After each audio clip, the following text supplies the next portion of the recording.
మీ business ఏదైనా మీ ఊర్లో promotion చేయాలంటే అది సుమన్ టీవీతోనే సాధ్యం. ఇప్పుడే సంప్రదించండి. సంవత్సరాల నుంచి అయ్యా దాని మహా టార్చర్ చేసిర్రు, లోపలనే ఉంచిర్రు, బయటికి వెళ్ళనియలే. ఆడి ఇంటికి వచ్చి తీసుకురాకపోవు. మేము అడిగితే ఒక్క కొడుకు ఆకలిళ్ళ ఇంటికి తోలరని అన్నారు. మేము ఆ నమ్మకం కొద్ది అనుకున్నాం అయ్యా. ఆడబిడ్డకు చెప్పుతాంది, అక్క బెడ్ మీద ఎట్లుంటాడో నాకు తెలియదా అంటాంది. అంటే నువ్వు చెప్పుతే మేము పూజలు చేయించలేదా, నువ్వు మీ అమ్మకి ఎందుకు చెప్తాన్నావు అంటారు. నువ్వు మా ఇంటికైతే రా, నీ సంగతి చెప్తామంటారు. వాడు అంటాడు కదయ్యా, నీకు ఇష్టం ఉంటే రా, లేకపోతే లేదు అని అంటారు. నువ్వు వచ్చినాక నీ సంగతి చెప్తాను అత్త అంటాంది ఆ శశి. అయ్యా నా బిడ్డ అంటే ఆశ్చర్య చేసిరు, మహాఘోరంగా. బండి పెట్టు అన్నారు, 1,50,000 బండికి ఇవన్నారు అయ్యా. జాబ్ చేయవని దాన్ని మహా టార్చర్ పెట్టిరయ్యా. సర్టిఫికెట్లు కావని లొల్లి, బీరువాల ఆకులు కావని లొల్లి వేసిర్రు. అది ఏది చెప్పలేదయ్యా. చెప్పకుండా మందు తాగినా కానీ చెప్పలేదు. హాస్పిటల్ కేసుకు వచ్చినాక మందు తాగినా అన్నదయ్యా. దాన్ని చెప్పనియలేదట. చెప్తే మీ అమ్మాయి నిన్ను, మీ చెల్లె పేరు, మీ అక్క పేరు, మీ బావ పేరు, మీ వాళ్ళందరి పేర్లు పెట్టి మేము చస్తామని దాన్ని బెదిరించిరట అయ్యా. దాన్ని ఇంట్లోనే టార్చర్ చేసిరట. నా ఇంటికి వచ్చి 10 రోజులు ఉండి చచ్చింది అయ్యా. అయ్యా బాగా టార్చర్ చేసిరయ్యా. సార్ నేను చనిపోయిన ఆమె వాళ్ళ అక్కను సార్.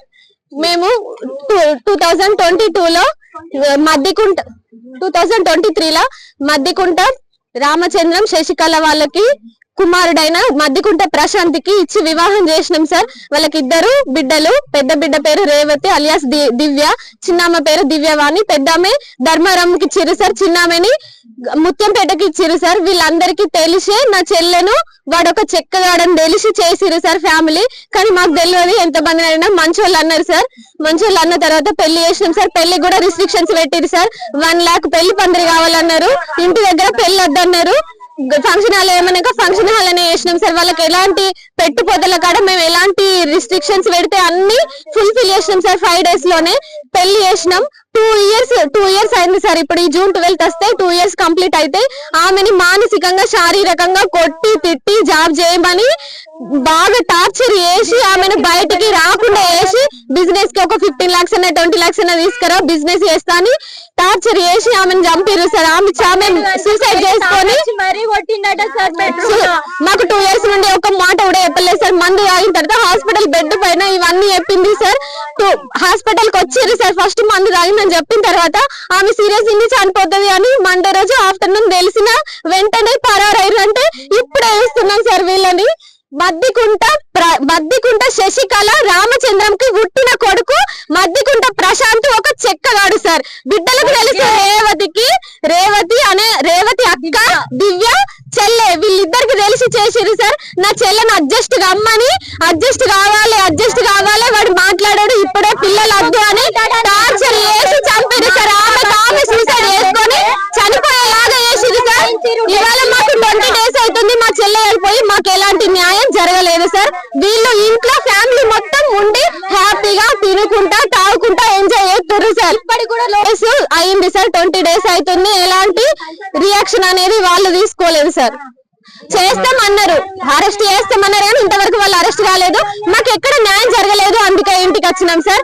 ఇంకొకటి సార్, వీళ్ళ అన్నదమ్ములు 2 ఉన్నారు. ఆదిపల్లి దేవరాజం, ఆదిపల్లి నారాయణ. వాళ్ళిద్దరు ఆదిపల్లి దేవరాజం కొడుకు వేణు, ఆదిపల్లి నారాయణ కొడుకు హరీష్. వీళ్ళు 4 హాస్పిటల్ కి వచ్చారు సార్. వాళ్ళ భార్యలు కూడా వచ్చిర్రు. వీళ్ళందరూ వచ్చి మా చెల్లె చనిపోతుందని తెలిసిన తర్వాత వీళ్ళని పరారు చేపించారు. వాళ్ళే ఉండి మా చెల్లె శవాన్ని ఇటు తీసుకురాకుండా ప్రీ ప్లాన్ గా ఒక పక్కా ప్లాన్ తోని మాతోని మంచిగా మాట్లాడుకుంటా మా బిడ్డ అని ఏడ్చినట్టు యాక్టింగ్ చేసి మా ముందు శవాన్ని అటు తీసుకోయేలాగా చేసి మాకు ఎలాంటి న్యాయం జరగకుండా చేయడానికి వాళ్ళు కూడా ఒక రీజనే సార్.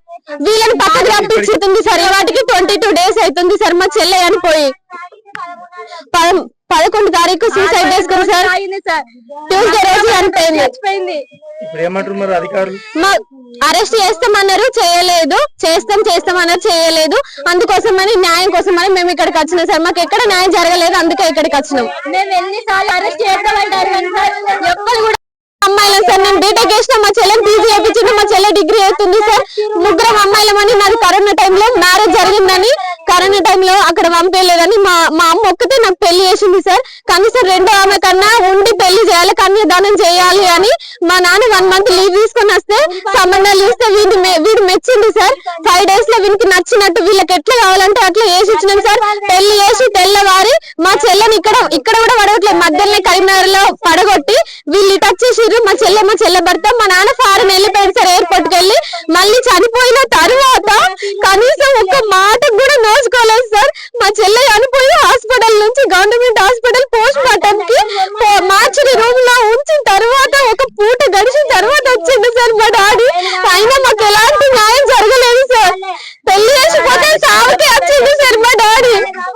మాకెంత బాగుంటది, ఒక కన్న తల్లి కడుపు కోత చూడండి సార్. ఎంత మంది దగ్గరికి వాళ్ళకి తెలిసి చేసిర్రు. మద్దికుంట శశికళ, మద్దికుంట రామచంద్ర, తాళ్ళపల్లి రేవతి వాళ్ళ చెల్లి దివ్యకి తెలిసే, నలుగురికి తెలిసే వాళ్ళ తమ్మునికి పెళ్లి చేయాలని చేసిరు సార్. ఒక చెక్కగాడని తెలిసి చేసి మా చెల్లె పిల్లలు కావాలి అని అంటే పిల్లలొద్దు, నువ్వు జాబ్ చేయాలి, మాకు బిజినెస్ కి డబ్బులు కావాలి అని ఆమెను తిండి పెట్టక టార్చర్ చేసి కొట్టి తిట్టి మానసికంగా హింసించి ఆమె సూసైడ్ చేసుకొని చనిపోయేలాగా తయారు చేసి ఆమెను అట్లా వేసిరు సార్. హాస్పిటల్ టెస్ట్లు వేయించుకోమంటే వచ్చింది సార్. ఫస్ట్ కరీంనగర్ కి సగం టెస్ట్లు వేయించుకున్నాడు సార్. ఇంకొక టెస్ట్ మెయిన్ స్పెషలిస్ట్ కి రాస్తే అది చేయించుకుందాం రా అంటే రాకుండా నేను సిరిసిల్లలో చేయించుకుంటా అని అక్కడ నుండి వెంటనే వచ్చేసిండు సార్.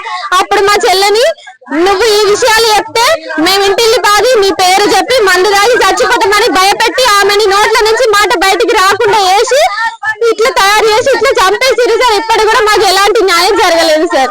చనిపోయిన అమ్మాయి వాళ్ళ అక్కను మాకు 20 days నుంచి కేసు పెట్టినా ఎలాంటి న్యాయం జరగలేదని మేము వీళ్ళ దగ్గరికి వస్తే ఇక్కడ సిరిసిల్ల పోలీసులు రివర్స్ మా ఆయనను అరెస్ట్ చేసిర్రు. మా ఆయన మ్యాన్ హ్యాండ్లింగ్ చేయలేదు, ఒక మాట కూడా అనలేదు. ఇక్కడ వచ్చిన వ్యక్తులు ఈ పోలీసులు అంతా కలిసి నా భర్తని అరెస్ట్ చేసి తీసుకుపోయారు. వాళ్ళు ఎక్కడికి తీసుకోవద్దని